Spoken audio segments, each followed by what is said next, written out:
তার আখড়ায় পাশাপাশি হিন্দু, ইসলাম, গীতা, কোরআন। আব্দুল তান্ত্রিক কামাখ্যা মায়ের ভক্ত।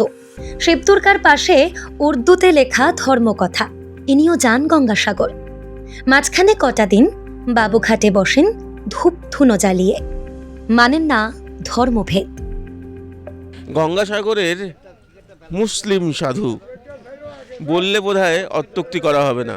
ওই যে আমরা কথায় কথায় সাধু সন্ত বলি না, সেই সাধু সন্তের দেখা পেয়েছি। নাম হচ্ছে আব্দুল সাপুরে।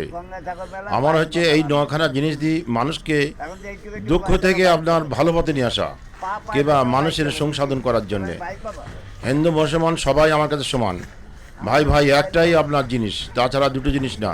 অঘরী তান্ত্রিক, অঘরী তান্ত্রিক। আমি জ্যোতিষীবিদ্যা তান্ত্রিক লোক, মানে মানুষকে দেখাশোনা করি। 5টা লোককে বলে দিই যে তার যদি অর্থ যদি দেখা গেল যার নাই তাকে এমনি দিয়ে দিই, যার আছে ভাই কিছু দাও, তুমি কিছু নিয়ে যাও। সবই হচ্ছে পয়সার জিনিস, টাকার জিনিস।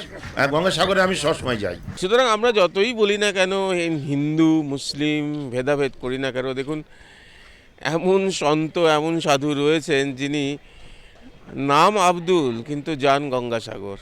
রিক্তমের সঙ্গে প্রীতম দে, এই সময় অনলাইন।